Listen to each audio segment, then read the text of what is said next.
put into those positions in order to force them to get better. One of my favorite examples is from GE long ago. Maybe you remember 20 years ago, a little over 20 years ago. They had a problem with the compressors in the GE refrigerators. They were faulty. They all had to be recalled. It was the biggest recall of appliances in that industry ever. Horrible thing, really.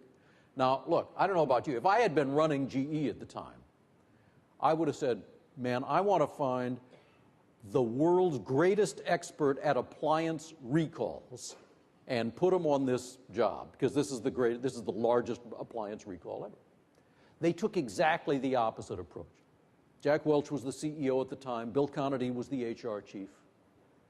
They sat down and said, okay, who could use this as a growth experience?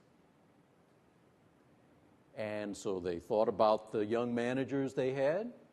There was a guy over in medical products named Jeff Immelt who had been doing great things. And they said, you know what? This is a great chance for him to grow. And so they took a guy with zero experience in appliances, zero experience with recalls, and put him in charge of the largest appliance recall of all time. He will tell you today that it was hellish, but he'll also tell you that he wouldn't be CEO today if he hadn't had that job. All of the world-class great performers have encountered terrible difficulties along the way.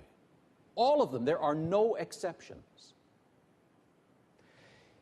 If you really believe that you must have this natural one-in-a-million gift to be great at something, then when you encounter the roadblocks, you will take it as evidence that you don't have that gift.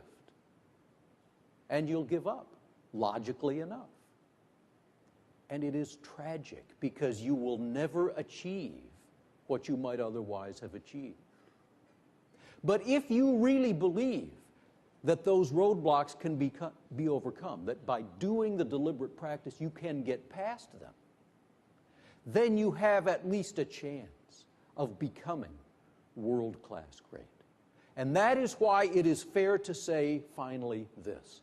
What you really believe about the source of great performance is the foundation of all you will ever achieve.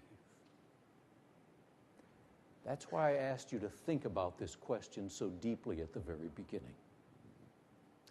The message that comes out of this is, finally, incredibly liberating, because this is what it says. Great performance is not reserved for a preordained few. It is available to you and to everyone.